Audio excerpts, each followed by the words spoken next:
One problem here is that the Islam says it can't be trusted. The scriptures it can't be trusted. It's been corrupted. Nope. That's what Islam says. That's not what the Quran says, though. The Quran says. This is a short clip from a live chat by Avery from God Logic Apologetics with a Muslim woman. During the conversation, the lady revealed certain beliefs and rules within the Muslim religion, one of which was the teachings from Muslim leaders, claiming that the Bible and the scriptures were corrupted by the biblical scholars. Watch how Avery responded to these false claims and share your thoughts in the comment section. One problem here is that the Islam says it can't be trusted. The scriptures it can't be trusted. It's been corrupted. Nope. That's what Islam says. That's not what the Quran says, though. The Quran says that the scriptures are actually intact and that I should actually judge by my scriptures. Let me show you. If you go to chapter 5, verse 43 of the Quran, watch this.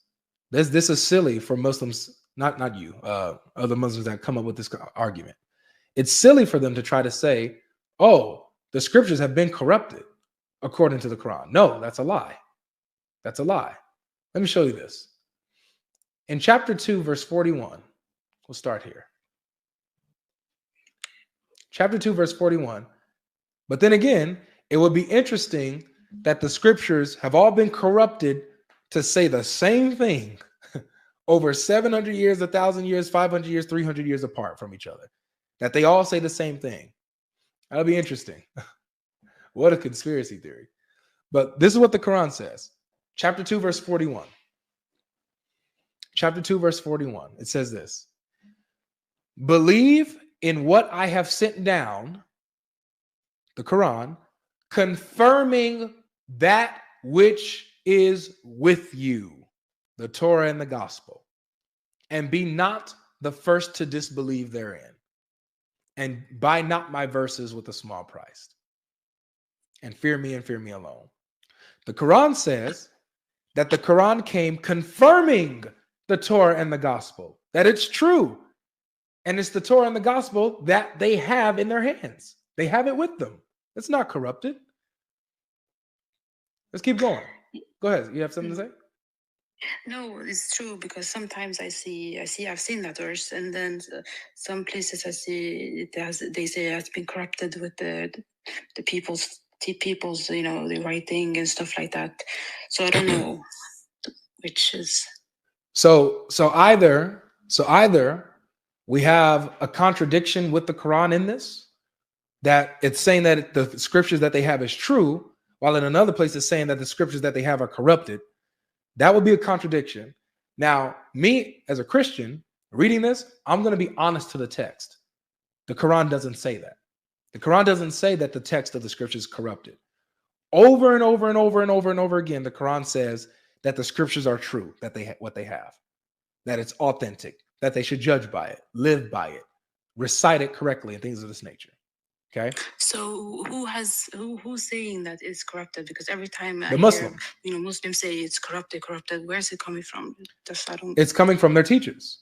They have to say that they have to say that the scriptures are corrupted, because when you go into the scriptures, you see that the Quran contradicts the scriptures. So they have to say, oh, well, something must have went wrong. They must have been corrupted. They have to say that in order to try to save face. But in doing that, they're going against what the Quran says. They're showing, by saying that the scriptures have been corrupted, they're saying that Allah was, one, unfaithful and unable to preserve his scriptures. Two, that he's deceitful, because he's saying that he's confirming what is with the Jews and the Christians. So is he confirming corrupted scripture? Would Allah do that? Would he confirm corrupted scripture? Does he not know that they're already corrupted? Why would he tell them that the Quran is confirming corrupted text, or for them to follow corrupted text? So it brings a lot of problems. You understand what I'm saying? Yeah, it's a problem. Mm-hmm. Now, but it gets worse though. So let me show you where there's these verses that they come up with. So same chapter, So notice what I'm going to do is I'm going to show you the consistent theme in chapter 2. Okay? And then I'm going to show you the verse in chapter 2 that they try to use. And then we'll be the judge, okay? So I just showed you one verse, chapter 2, verse 41, right? Where it says that the Quran is confirming what is with them, that what they have with them, the Torah and the gospel, is true. And the Quran lines up with it. Okay? So it goes on to say this. Verse 42. And mix not truth with falsehood, nor conceal the truth. All right? Nor conceal the truth while you know. Okay? So they have the truth. So don't hide it. Don't run from it. Let's go to the relevant one. All right, here it is. Enjoin you piety and righteousness and obedience to Allah on the people and forget and you forget yourselves while you recite the scripture. Have you then no sense? So the Quran is saying that they're basically forgetting to be righteous and do good deeds and stuff like that, right? Forgetting to be pious, while at the same time they are reciting the scripture. And he's like, that doesn't make any sense. You guys being hypocrites. So they're reciting the scripture. Wait, are they reciting corrupted scripture? No, they're not. They're reciting the scripture that the Quran says is there with them, that it confirms. So they have the scripture and they're also reciting the scripture. Let's keep going. Let's keep going with chapter 2. Let's go to 2 verse 89. Here it is again. I'm gonna stick in one chapter to show you the common theme. Verse 89 of chapter 2. It says this. And when there came to them a book from Allah confirming what is with them.